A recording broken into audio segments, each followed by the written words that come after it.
नमस्कार मित्रांनो, आनंदी मालिकेच्या आजच्या जबरदस्त भागामध्ये आपल्याला असं पाहायला मिळत आहे की आता इथे मात्र आनंदीने खूपच सुंदर असा लुक केलेला असतो आणि अवॉर्ड फंक्शनसाठी गेलेली असते. तिथे गेल्यानंतर आनंदी मात्र कम्फर्टेबल नसते, पण युगंधर मात्र तिला सावरून घेतो आणि जेव्हा इथे मीडियावाले युगंधरला इंग्लिशमध्ये काही क्वेश्चन्स विचारतात त्यावेळेला मात्र तो थोडासा गोंधळतो, पण आनंदी मात्र त्याला सावरून घेते आणि त्यावेळेला मात्र इथे युगंधरचं मन आनंदीने एका झटक्यात जिंकलेलं असतं. एवढंच नाही तर माईंनी मात्र आता आईचं कर्तव्य बजावलेलं असतं आणि आनंदीसाठी स्पाय कॅमेऱ्याची अरेंज करून थेट तिला अवॉर्ड फंक्शनसाठी गाईड केलेलं असतं. हेच आपल्याला या आजच्या भागामध्ये पाहायचं आहे प्रेक्षकांनो, त्यामुळे हा व्हिडिओ शेवटपर्यंत नक्कीच पहा. फार जास्त कमालीचा आणि त्याहूनही तेवढाच तो इंटरेस्टिंग असा असणार आहे. तर आता इथे मालिकेमध्ये सुरुवातीला आपण पाहतोय आनंदी अवॉर्ड फंक्शनसाठी जायला नकार देत असते. माई तिला विचारतात असं करू नकोस, तेव्हा आनंदी म्हणत असते माई काय करू सांगा ना. एका झटक्यामध्ये मालक साहेबांसमोर सर्व काही सत्य येईल आणि जर एका झटक्यामध्ये मालक साहेबांसमोर सर्व सत्य आलं तर मग मी काय करणार आहे, कशा पद्धतीने हे सगळं काही मी अरेंज करणार आहे, मला नाही जमणार आहे. इथे सगळा काही घरातला रस्ता त्याचबरोबर अचूक पावलं हे सगळं माझ्या ओळखीचं झालं आहे, पण तिथे मात्र मला सगळं काही अनोळखी असणार आहे. ह्या सगळ्या गोष्टी मी तिथे कसं मॅनेज करू. आनंदी सगळं व्यवस्थित होईल, तू काळजी करू नकोस बाळा. अगं तिथे सुद्धा सगळं व्यवस्थित होईल, जसं इथे करतेस ना तसं. तेव्हा आनंदी म्हणत असते नाही, इथे तुम्ही मी जर पडले तर तुम्ही लोक मला सावरायला आवरायला आहात, पण तिथे मात्र माझ्यासोबत कोणीच नसणार आहे. मी काय करणार आहे, मला हे सगळं करणं अजिबात शक्य नसणार आहे, असं आनंदी आता इकडे स्पष्टपणे बोलू लागते. तेवढ्यातच आता ती म्हणत असते काहीतरी कारण सांगून मला ह्या अवॉर्ड फंक्शनला जाण्यासाठी नकार द्यावा लागणार आहे. असं जेव्हा ती बोलते तेव्हा मात्र तिथे शिल्पा आलेली असते. आता शिल्पा आल्याबरोबर इथे शिल्पाला आनंद होतो. शिल्पा म्हणत असते खरं तर आयुष्यामध्ये पहिल्या वेळेसच एवढी चांगली गोष्ट बोललेली आहेस. खरं तर अवॉर्ड फंक्शनसाठी जायला तू नकार दिला आहेस आणि हे पाहून मला सुद्धा फार जास्त आनंद झाला आहे. हीच तुझी लायकी आहे, तू अवॉर्ड फंक्शनला जाऊ नकोस आणि इथे जाणं खूप जास्त चुकीचं आहे आणि गरजेचं सुद्धा नाही आहे. कारण तुला कळतंय का, माझ्या भावासोबत तुला तिथे अवॉर्ड फंक्शनला पाहून इथे कोणालाच आनंद होणार नाही आणि तू तिथं न गेलेलीच बरी, असं शिल्पा स्पष्टपणे आनंदीला बोलत असते. कारण ते अवॉर्ड फंक्शन इथे कोणी डिझाईन केलं आहे आणि कोणासाठी आहे हे सुद्धा तुला माहिती नाही आहे का, असं जेव्हा ती बोलत असते तेव्हा मात्र इथे आता आपल्या माईबापूंना खूप जास्त इथे शिल्पाचा राग येत असतो आणि शिल्पाचा राग आल्यामुळे आता इकडे ते मात्र इथे काहीही बोलू शकत नसतात. तेव्हा तरी हे सगळं होऊन सुद्धा बापू म्हणत असतात अगं शिल्पा असं काय करतेस, हे बघ युगंधरने सांगितलेलं आहे ना की काही झालं तरी आनंदीला ते तिथे घेऊन जाणार आहेत म्हणून. मग जर ते आनंदीला तिथे घेऊन जाणार आहेत म्हटल्यावर पण आता लगेचच इथे मात्र ती म्हणत असते काही गरज नाही आहे घेऊन जाण्याची वगैरे, कारण लक्षात येत नाही आहे तुमच्या ह्या सगळ्या गोष्टी कशा पद्धतीने होत आहेत आणि काय होत आहेत म्हणून. कारण ही मुलगी एक नंबरची वेडी आणि मूर्ख आहे. जर ही मुलगी तिथे गेली तर गोंधळच घालणार आहे आणि तसंही हिच्या सुपीक डोक्यामध्ये एखादी तरी कल्पना येईलच ना, ज्यामध्ये ती युगंधरला स्पष्टपणे सांगू शकेल की मला मात्र इथे आता ह्या अवॉर्ड फंक्शनसाठी येता येणार नाही आहे म्हणून, मग काळजी वगैरे करण्याची काही गरज नाही आहे. तसंही हिचं सुपीक डोकं फारच जास्त चालतं ना, आपल्या इथे पाठीमागे जाऊन हिने मुलांना कशा पद्धतीने ती मोलकरीन आहे आणि आता मात्र इथे तिच्या सोयीनुसारच तिने हेही मुलांना सांगितलं की मी त्यांची आई आहे म्हणून. मग आता तिच्या सुपीक डोक्यामधून ह्या कल्पना येतीलच ना. काळजी करण्याची बापू तुम्हाला काहीच गरज नाही आहे, ही जाणार नाही हे मात्र फायनल आहे, असं स्पष्टपणे आता इथे ती बोलून निघून गेलेली असते. दुसरीकडे मात्र उद्या मीटिंग असल्या कारणाने पृथ्वी इथे आरशासमोर उभा राहिलेला असतो आणि आरशासमोर उभा राहूनच आता इकडे तो स्वतःचा मेकओव्हर करण्याचा प्रयत्न करत असतो. त्याला शेविंग करायची असते, त्याचबरोबर इथे त्याने हेअरबँड लावलेले असतात केस सावरण्यासाठी आणि तेवढ्यातच तिथे आता आरती वॉशरूममधून बाहेर आलेली असते. जेव्हा ती वॉशरूममधून बाहेर येते तेव्हा मात्र इथे आता ही पृथ्वीची फिरकी घ्यायला लागलेली असते आणि पृथ्वीचा एक फोटो ती क्लिक करत असते. जेव्हा पृथ्वीचा फोटो क्लिक करत असते त्यावेळेला मात्र इथे आता हे सगळं काही होत असताना पृथ्वी पाठीमागे वळून पाहतो आणि पृथ्वीने पाठीमागे वळून पाहिल्याबरोबर इथे तो म्हणत असतो, हे काय करतेस आरती, तू माझा फोटो का क्लिक करतेस? तेव्हा ती म्हणत असते, कारण इथे एक खूप मोठा प्रोफेशनल इथे मीटिंगला जाणारा बिझनेसमॅन मला सुद्धा पाहायचा आहे आणि त्याचबरोबर तो मला इथे ना ह्या सोशल मीडियावर टाकायचा आहे. मला सुद्धा बघायचं आहे की इथे तुला लोक कसे इथे पाहतेत आणि कसे लाईक करते. तर आता मी हा फोटो जो आहे ना तो सोशल मीडियावर अपलोड करणार आहे, असं स्पष्टपणे आता इकडे ती बोलत असते. तेव्हा पृथ्वी म्हणत असतो, हे बघ तू असलं काही करणार नाहीयेस, हे बघ असं करू नकोस प्लीज, तू हे सगळं थांबव आत्ताच्या आत्ता, ह्या सगळ्या गोष्टी तू नको करू, सोडते तो फोटो डिलीट कर. तेव्हा मात्र आरती तिथे आता बेडवरती जाऊन बसते आणि बेडवरती जाऊन बसल्यानंतर इथे ती म्हणत असते, हो का मी हे सगळं करायला नकोय का तुला? तेव्हा मात्र तो म्हणत असतो, हो हे सगळं काही तू नकोय करायला, कारण हे बघ तू एका संस्कारी मुलगी आहेस, एका सुसंस्कृत घरातून असलेली मुलगी आहेस ना. तेव्हा मात्र इथे आता लगेचच इथे आरती म्हणत असते, हो का हे तुला आत्ता समजतंय का मी एक संस्कारी मुलगी आहे? मग जेव्हा तू मला गाडी ढकलायला लावत होतास तेव्हा नव्हतं का समजत की मी संस्कारी मुलगी आहे म्हणून? बोल ना, तेव्हा कुठे गेलं होतं तुझं हे सगळं काही? तेव्हा तो म्हणत असतो, खरं तर सॉरी माझं चुकलं. तेव्हा मात्र इकडे ती म्हणत असते, चुकलं? हे चुकलंच फक्त एवढ्यासाठी नाही आहे, कारण तुला ना इथे आता सोशल मीडियावर हा फोटो अपलोड केल्याशिवाय तुला कोणतीही आणि कसलीही गोष्ट इथे समजणार नाही. मी हा सोशल मीडियावर अपलोड करणार आहे. हे बघ प्लीज असं करू नकोस ना, असं करू नकोस ना. तेव्हा मात्र आरती म्हणत असते, ठीक आहे, तुला जर असं वाटत असेल की मी हे सगळं काही करायला नकोय, तर मग एक काम कर, तू वॉशरूममध्ये किंवा बाहेर पॅसेजमध्ये जाऊन तुला झोपायचं आहे का हा फोटो सोशल मीडियावर अपलोड करू? आणि तसंही इथे तुझी बाहेर तू झोपल्यानंतर कुणी छेड काढणार नाही किंवा काहीच करणार नाही, बरोबर? एक गोष्ट सांग, मी हा फोटो जो आहे तो सोशल मीडियावर अपलोड करू का तुला बाथरूममध्ये का इकडे बाहेर जाऊन झोपणार आहेस? तुझं तू ठरव. आता लगेचच इकडे ती बॅग उचलायला सांगत असते. तेव्हा मात्र घाबरलेला पृथ्वी बॅग स्वतःची उचलतो आणि त्यानंतर तिला म्हणत असतो, हे बघ प्लीज तू असं करू नकोस ना, ह्या सगळ्या गोष्टी करून तुला नेमकं काय मिळणार आहे? आरती म्हणत असते, हे सगळं तू मला करण्या अगोदर इथे कळायला हवं होतं. मला सरळ सरळ बाहेर पॅसेजमध्ये पाठवलंस, त्याचबरोबर वॉशरूममध्ये जायला सांगितलंस, मग आता मी सांगते तेच तुला करायला लागणार आहे. तेव्हा मात्र इथे पृथ्वीकडे कोणताच पर्याय शिल्लक राहिलेला नसतो आणि त्यामुळे मात्र इथे आता तो स्वतःची बॅग घेतो आणि तिथून बाहेर वॉशरूममध्ये निघून जातो. दुसरीकडे आपण पाहतो आता इकडे मात्र आनंदी किचनमध्ये असते. तेवढ्यातच बापू तिथे येतात. बापूला खरं तर ना ठसका लागलेला असतो, तिखट लागलेलं असतं. त्यामुळे बापूंना ना इथे वरच्या डब्यातला गूळ हवा असतो आणि त्या आनंदीला म्हणत असतात, आनंदी प्लीज मला वरचा डबा काढून दे ना. तेव्हा आनंदी म्हणत असते, बापू मी नाही हात वर करू शकत. अगं असं काय करतेस, मला खूप जास्त ठसका लागलाय, थांबा मी तुम्हाला पाणी देते. नाही ग, मला पाणी वगैरे नकोय, मला त्या वरच्या डब्यातला ना गूळ हवा आहे. हे बघ माझ्याकडे ऑलरेडी पाणी आहे, पण तू ना मला त्या वरच्या डब्यातला गूळ काढून दे ना प्लीज. नाही म्हणू नकोस ना आनंदी. अहो बापू मी नाही वरती हात करू शकत. का नाही करू शकत, करू ना लवकर. मग त्या आनंदी जेव्हा गूळ काढून देण्यासाठी हात तिच्या वर करते त्यावेळेला मात्र तिच्या काखेतून 2 जे कांदे तिने ठेवलेले असतात ते कांदे मात्र खाली जमिनीवर पडतात. आता कांदे जमिनीवर पडल्यानंतर बापू म्हणतात, अगं हे कांदे कुठून आले, कांदे कसे काय पडले? तेव्हा मात्र आनंदी म्हणत असते, बापू हे सगळं मी केलेलं आहे. काय केलेस तू हे? अहो बापू खरं तर इथे ना कांदे काखेमध्ये ठेवल्यानंतर ना ताप येतो, आपण आजारी आहोत हे सगळं काही समजतं आणि त्यामुळे मी ते कांदे ठेवले. आता हे कुणी सांगितलं? अहो माझी धाकटी बहीण आर्ची, हां ती बडबडी, हां ती ती ना जेव्हा तिला शाळेत जायचं नसायचं ना तेव्हा मात्र ती अशीच काखेमध्ये कांदे ठेवायची आणि शरीराचं टेम्परेचर वाढवायची, जेणेकरून समोरच्याला असं वाटेल की आपल्याला ताप आला आहे. बापरे, एवढं सगळं? हां मग मी सुद्धा तेच करत होते, जेणेकरून मला मालक साहेबांसोबत अवॉर्ड फंक्शनला जाता येणार नाही म्हणून मी ही युक्ती चालवली होती. आता काय करायचं आनंदी तुझं, खरंच तू तर धन्य आहेस. तेवढ्यातच माई तिथे आलेल्या असतात.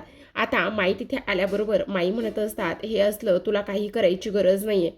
पण माई कसं नाही करायचं, करावं तर लागणारच आहे ना.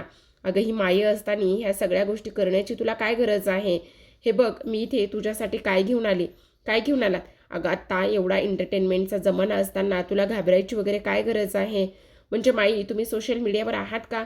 हो तर मग मी सोशल मीडियावर आहे आणि म्हणूनच आज मी इथे सोशल मीडियाचा वापर करून घेत आहे. माई पण काय करणार आहात? ये इकडे तुला सांगते.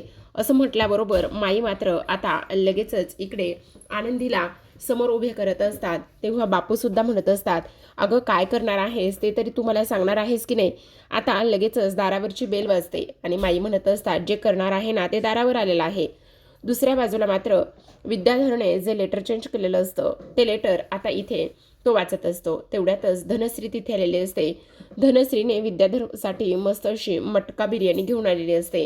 आल्याबरोबर म्हणत असते, अहो हे बघा, तुम्हाला आवडते तशी मी अगदी मटका बिर्याणी घेऊन आली आहे. तेवढ्यातच विद्याधर म्हणत असतो, वा वा वा वा, हे नंतर, पण आता तू माझ्यासाठी मटका बिर्याणी आणलीस ना, त्या मटका बिर्याणीची चव मात्र मला घ्यायची आहे. काही जरी झालं ना तरी मटका बिर्याणी माझी किती आवडीची आहे हे तुला माहिती ना. तेव्हा मात्र इकडे लगेचच ती म्हणत असते, अहो ते सगळं काही ठीक आहे, पण मला एक गोष्ट आणि एक प्रश्न पडलेला आहे. जर तुम्हाला इथे आनंदी समोर ह्या मुलांचं सत्य आणायचंच आहे, एवढ्या दिवसापासून तुमचे हे प्रयत्न सुरू आहेत, तर मग तुम्ही एवढे शांत का बरं बसलात आणि त्याचबरोबर तुम्ही हे लेटर का बरं बदललं? नेमकं तुमच्या डोक्यामध्ये काय सुरू आहे तेच मला काही कळत नाही. तुम्ही असं का बरं केलं? कारण तुम्हाला तर इकडे मुलांचं सत्य आनंदीसमोर आणायचंच आहे ना. मग तुम्हाला मुलांचं सत्य आनंदीसमोर आणायचं आहे तर तुम्ही असे का बरं वागलात? त्यावेळेला मात्र विद्याधर म्हणत असतो, धने हे बघ, तुझं ना असंच चालू असतो, ह्यामुळे मी तुला काही सांगत नाही बघ. आता अहो सांगा की नेमकं तुमच्या डोक्यामध्ये काय सुरू आहे तर. तेवढ्यातच आता विद्याधर म्हणत असतो, धने मला एक गोष्ट सांग, मला ही बिर्याणी का बरं आवडते, म्हणजे मटका बिर्याणीच का बरं आवडते? धनश्री म्हणत असते, का बरं आवडते? अगं मटका बिर्याणी जेव्हा शिजते ना त्यावेळेला ना ती अगदी स्लोमध्ये शिजत राहते आणि एवढी हळूहळू हळूहळू शिजते ना, तिला वेळ लागतो शिजायला, पण खूप जास्त वेळ घेते आणि त्याची चव जी बिर्याणीमध्ये उतरते ना, ती चव बघून आ हा हा हा हा, म्हणजे असं मन तृप्त होतं. तसंच आहे बघ, तसंच करणार आहे. हळूहळू हळूहळू करून इथे मारण्यात आणि काहीतरी करण्यात एवढी मजा आहे ना की काही विचारूच नको. आता दुसऱ्या बाजूला इथे बेल वाजल्यानंतर माई आणि बापू धावतच जातात. माई आणि बापू धावतच गेल्यानंतर आता लगेचच इकडे मात्र ते विचार करत असतात की खरं पाहायला गेलं ना तर इथे आता ही जी काही बाहेर डिलेवरी बॉय आलेला असतो त्या डिलेवरी बॉयने एक पार्सल दिलेलं असतं. तेव्हा मात्र इथे आता ती म्हणत असते, माई बापू हे सगळं काय आहे, कोण आहे? थांब गं जरा, तेच मी तुला सांगण्याचा प्रयत्न करते. आता बघ खरी मजा येणार आहे. हे बघ आनंदी, माझ्या हातामध्ये काय आहे? आनंदी हात लावते पण तिला काही समजत नसतं. ती विचार करत असते, काय आहे तुमच्या हातामध्ये? तेवढ्यातच माई म्हणत असतात, अगं माझ्या हातामध्ये हा स्पाय कॅमेरा आहे. Spy camera? आता ह्या स्पाय कॅमेऱ्याने आपण काय करणार आहोत असा आनंदीचा प्रश्न असतो. तेवढ्यातच माई म्हणत असतात, अगं ह्या स्पाय कॅमेऱ्याने ना खूप काही गोष्टी इथे करता येतात, पण काय करता येतं असं विचारल्याबरोबर आता लगेचच इथे माई म्हणत असतात, हे बघ, हा जो स्पाय कॅमेरा आहे ना तो आपण कशामध्ये सुद्धा लपून ठेवू शकतो. म्हणजे काही असो, एखादा आपला हेअरबँड असो किंवा आपली एखादी क्लिप असो किंवा एखादा ब्रश असो, त्याच्यामध्ये सुद्धा आपण हे सगळं काही हाईड करू शकतो. आता बघ इथे मी तुझ्या साडीला ह्या हेअरबँडमध्ये लपवते आणि साडीला तुझ्या अटॅच करते. आता ह्या साडीला जर इथे स्पाय कॅमेरा अटॅच केला तर मी तुला घर बसल्या सगळं काही सांगू शकते. तेव्हा आनंदी म्हणत असते, म्हणजे नेमकं कसं? बघ आता इथे हा स्पाय कॅमेरा तू काय करतेस, कुठल्या दिशेने जातेस किंवा कोणाशी बोलतेस, तुला किती पावलं चालायचे ह्यातून मी पाहू शकते. पण ते कसं माई, आणि तुम्हाला कसं कळणार, आणि तुम्ही माझ्याशी कशा काय बोलणार ना? हे बघ आता ना माझ्याकडे 2 ब्लूटूथ आहेत, एक तुझ्याकडे आणि एक माझ्याकडे, आणि हे मी माझ्या मोबाईलला कनेक्ट करणार आणि तू काय करतेस काय नाही हे सगळं काही मला माझ्या मोबाईलला दिसणार. थांब, मी तुला आता याचा डेमो दाखवते. असं म्हणून माईने मात्र एका आईचे कर्तव्य निभावलेले असते. खरंच प्रेक्षकांनो, मुलगी गेली आहे आणि मुलगी जाऊन सुद्धा इथे एका आईनं मात्र तिच्या गेलेल्या मुलीची जागा एका तिच्याच मुलीच्या सवतीला दिलेली आहे आणि तिच्यासाठी एवढं सगळं काही ती करते हे पाहून खरंच अक्षरशः मन भरून येते. पण असो, आता मात्र आनंदीच्या कानामध्ये ब्लूटूथ असतं. मग आता इकडे माई मोबाईलला ते ब्लूटूथ कनेक्ट करत असतात. मग आता त्या म्हणत असतात, आता मी तुला एक गोष्ट सांगेल, तुला काय काय करायचं आहे, कशा कशा पद्धतीने हे सगळं काही करायचं आहे ना ते मी तुला सगळं काही सांगेल आणि त्या पद्धतीने सगळं काही तुला इथे करायचं आहे. मी सांगेल त्या पद्धतीने तुला मागे पुढे जायचं आहे असं सुद्धा माई सांगत असतात. मग आता लगेचच आनंदी म्हणत असते, हे सगळं शक्य आहे का? हो शक्य आहे. बघ आता मी माझ्या मोबाईलला हे कनेक्ट केले, आता मी सांगेल तसं तू कर. आता लगेचच माई आनंदीला 10 पावले सरळ जायला सांगतात. आता आनंदीला जेव्हा 10 पावले सरळ जायला सांगतात तेव्हा माई म्हणत असतात, बघ आता तिथे मंदिर आहे. तेवढ्यातच आनंदी मंदिरापाशी जाऊन पोहोचलेली असते आणि तेव्हा मात्र माई म्हणत असतात, बघ.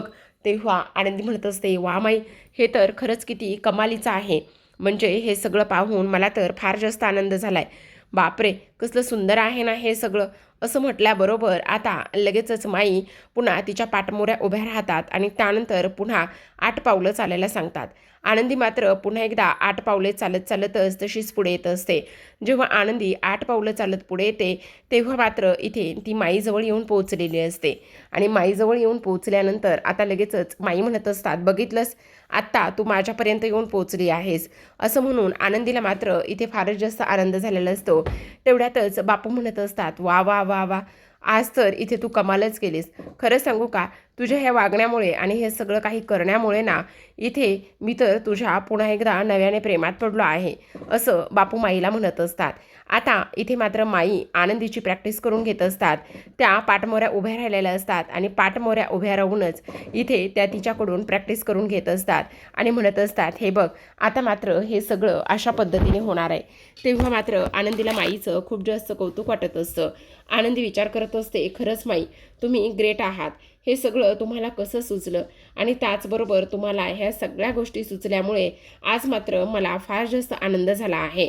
माई, खरं सांगू का, इकडे मात्र तुम्ही अशा पद्धतीने वागलात ना आणि त्यामुळे मात्र इथे आता मला एवढा आनंद होतोय की काही विचारूच नका. असं म्हटल्याबरोबर आता माई म्हणत असतात, हो, मला कळतंय ते सगळं की तुला किती आणि कशा पद्धतीने आनंद झाला आहे. पण हे बघ, काळजी करण्याची वगैरे काहीच गरज नाही. सगळं काही व्यवस्थित होणार आहे. आणि तुला आणखी एक गोष्ट सांगू का, सगळ्यात महत्त्वाची म्हणजे की हे बघ, आत्ताची पिढी खूप जास्त पुढे गेली आहे. त्यामुळे तुला काळजी वगैरे करण्याची काहीच गरज नाही आहे. आणि आणखी एक गोष्ट सांगते, आता तू बिनधास्त पद्धतीने तिथे जाऊ शकतेस आणि बिनधास्त तिथे गेल्यानंतर सगळं काही व्यवस्थित करू शकतेस, याची मला पूर्ण खात्री आहे. असं सुद्धा आता इथे माई बोलू लागलेले असतात. आणि त्याचबरोबर तुझं हे अवॉर्ड फंक्शनसुद्धा अगदी छान होईल असं सुद्धा माई तिला सांगू लागलेले असतात. दुसरीकडे मात्र आता धनश्री खूपच कुतूहलाने हे सगळं काही ऐकत असते आणि तेव्हा विद्याधर पुढे कंटिन्यू करतो, म्हणत असतो, मग तसंच मला हळूहळू मारण्यात आणि त्यांना हळूहळू त्रास देण्यात खरी मजा आहे. धने, तुला काय वाटतं? मी एकदाच हे सगळं काही करेल आणि एकदाच सगळं काही करून त्यांच्या समोर सत्य आणेल असं अजिबातच होणार नाही. आता ह्या बिर्याणीचंच बघ ना, कशी मस्त चवदार आणि अप्रतिम अशी ही बिर्याणी लागते आणि एवढी चवदार आणि अप्रतिम अशी बिर्याणी लागत असल्यामुळे मला तर इथे फार जास्त ह्या सगळ्या गोष्टीचा आनंद झाला आहे असं सुद्धा आता इकडे तो बोलत असतो. आणि तुला सांगू का, मग तसंच इकडे आता आनंदीची मी चिठ्ठी बदलली. आनंदीला असं वाटते की मुलांना हे सगळं काही समजलंय, पण मुलांना कुठे माहिती की त्यांना समजलंय म्हणून? अजिबातच नाही. अगं धने, तुला सांगू का, त्या म्हातारीला आणि म्हाताऱ्याला म्हणजे माई आणि बापूंना इथे तो प्रोजेक्टर का काय ते लावून दे आणि तिथे लावून दिल्यानंतर ना तुला एक गोष्ट सांगू का, त्यांना त्या प्रोजेक्टवर उद्याचं लाईव्ह अवॉर्ड फंक्शन पाहायचंय ना, ते त्यांना एन्जॉय करू दे. उद्या मात्र त्या अवॉर्ड फंक्शनमध्ये असा काही राडा आणि असा काही धमाका होणार आहे ना की इकडे युगंधर आणि त्याचसोबत आनंदी हे दोघे जण एकमेकांना सावरता त्यांच्या नाकीनं येणार आहेत. असा धमाका उद्याच्या अवॉर्ड फंक्शनमध्ये होणार आहे असं स्पष्टपणे आता इथे विद्याधर बोलत असतो आणि त्या पत्राकडे पाहून पुन्हा एकदा हसायला सुरुवात करत असतो. तेव्हा मात्र धनश्रीला अजूनच टेन्शन आलेलं असतं की हा हरामखोर मात्र अजून कशा पद्धतीने आणि किती आणि कशा पद्धतीने खालच्या थराला जाईल आणि हे सगळं काही हा करतोय हे मात्र तिला जास्तच आता त्रास देऊ लागलेलं असतं. पण धनश्रीच्या हातामध्ये काहीच नसतं, कारण विद्याधर थोडी ना तिचं ऐकणार आहे. विद्याधर एक नंबरचा लांडगा आहे आणि उद्या मात्र तो खूप काही कटकारस्थानं करताना सुद्धा आपल्याला पाहायला दिसणार आहे. पण त्याचा मात्र हा सुपीक डोक्यातला प्लॅन जो आहे तो सगळा प्लॅन इथे फ्लॉप होताना सुद्धा दिसणार आहे. तर आता प्रेक्षकांनो, आजच्या भागामध्ये एवढंच. उद्याचा भाग खूप सुंदर आहे बरं का. आनंदी मात्र एका वेगळ्याच लुकमध्ये इथे आलेली असते. आनंदी एवढी सुंदर अशी तयार होऊन आलेली असते की काही विचारूच नका. इथे मात्र तिने ब्लॅक रंगाचा एक वन पीस वेअर केलेला असतो, केस मोकळे सोडलेले असते, त्याचबरोबर ना दागिने ना काही, खूप जास्त वेगळ्याच लुकमध्ये इथे आनंदीची एंट्री होते. जेव्हा आनंदीची इथे एंट्री होते तेव्हा मात्र इकडे समोर खूप लोक असतात. तेव्हा मात्र आनंदीला थोडंसं अनकम्फर्टेबल वाटत असतं. तेवढ्यातच आता इकडे आनंदी स्वतःच्या शोल्डरवर हात देते. तेवढ्यातच युगंधर मात्र आनंदीकडे पाहतो आणि त्याच्या लक्षात येतं की इथे मात्र आनंदीला ह्या सगळ्या गोष्टीची सवय नाही आहे. समोर सोशल मीडिया आहे आणि त्याचबरोबर आनंदी थोडीशी लाजरी बुजरी झाल्यासारखी त्याला वाटते आणि त्यामुळे त्याच्या अंगावर असलेला जो शेला आहे तो पटकन काढतो आणि त्यानंतर मात्र तो आनंदीच्या हातावर खांद्यावर दोन्ही हात ठेवतो आणि त्यानंतर स्वतःच्या अंगावर असलेली ती जी शॉल आहे ती मात्र आनंदीच्या अंगावर तो टाकत असतो, जेणेकरून आनंदीला मात्र थोडंसं बरं वाटेल आणि त्याचबरोबर ती थोडीशी कम्फर्टेबल होईल, असा हा युगंधरचा विचार सुरू असतं. जेव्हा युगंधर हे सगळं काही करतो तेव्हा मात्र आनंदीला फार जास्त आनंद झालेला असतो. तिचं मन आता इकडे युगंधरने एका झटक्यात जिंकलेलं असतं. आता मीडियावाल्यांनी इथे युगंधरला घेरलेलं असतं आणि मीडियावाले इथे आनंदीला एक नाही तर अनेक प्रश्न विचारू लागलेले असतात. आता हे प्रश्न मात्र फक्त आणि फक्त इथे इंग्लिशमध्ये असतात आणि इंग्लिशचा आणि त्याचबरोबर युगंधरचा 36चा आकडा. युगंधरचं ना शिक्षण झालंय ना काही, त्यामुळे त्याला इंग्लिश मात्र फारसं काही येतच नसतं आणि त्यामुळे मात्र आता मीडियावाल्यांनी विचारलेल्या प्रश्नावर युगंधरचं ततपप होत असतं. पण आनंदी मात्र युगंधरच्या बाजूला जाऊन उभी राहते आणि युगंधरच्या बाजूला जाऊन उभी राहिल्यानंतर आता मात्र आनंदी त्या मीडियावाल्यांना तिच्याच भाषेमध्ये इंग्लिशमध्ये सडेतोड उत्तरं देत असते.